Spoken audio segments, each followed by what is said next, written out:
Welcome Prince Institute. Let us matter for your skill tests. Speed 60 words a minute. Ready? Start.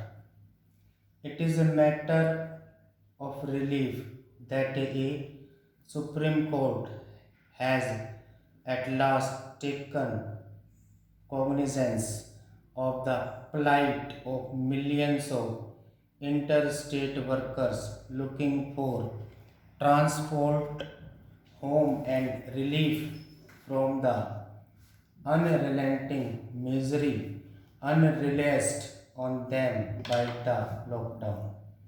A three-judge bench has initiated suo motu proceedings based on media reports and representations from senior advocates observing that there have been inadequacies and lapses on the part of the center and states in dealing with the crisis faced by workers. It need not have come to this.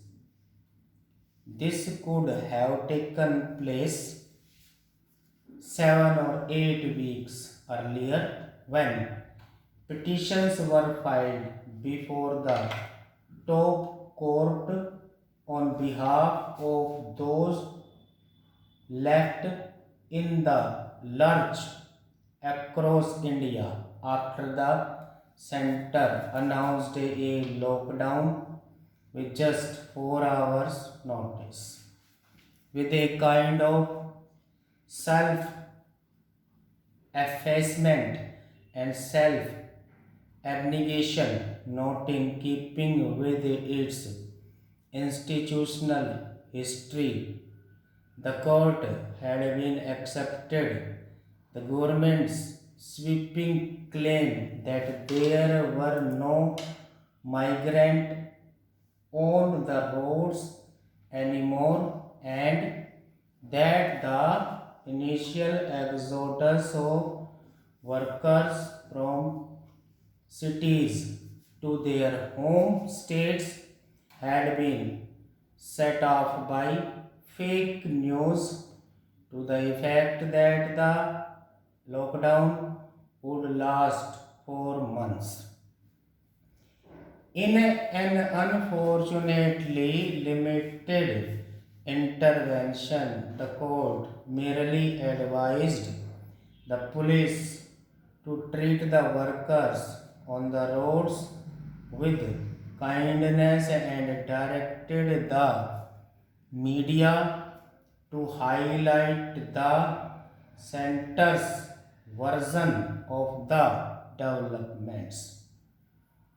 The court's reluctance to intervene may have stemmed from a belief in letting the executive handle the fallout of an unprecedented global crisis, but in the process it abandoned its primary responsibility of protecting fundamental rights, especially of those vulnerable.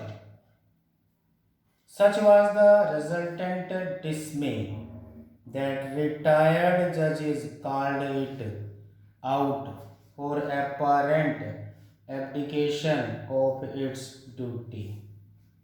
A former High Court judge even said the ghost of ADM Jabalpur was lingering in an unflattering reference to an emergency era judgment now mercifully overruled that held that personal liberty was not absolute during a state of emergency. whether it was shamed into taking cognizance of the issue or it felt that the situation is ripe for intervention, one should now expect the court to take a more critical look at the government's lapses and emulate the stellar role that high courts are playing in holding administrations accountable. The top court must now find out if the center, which imposed a stringent lockdown to buy time for preparing the health infrastructure, has had discharged its responsibilities. It may even lay down guidelines for planning, coordination, and establishment of a mechanism to address the economic and humanitarian consequences of such actions in future. The government should also do more than asking its law officers to fulminate against activists, denounce the media, and question the patriotism of those critical of its actions. A national tragedy requires a more statesmanlike response. Stop.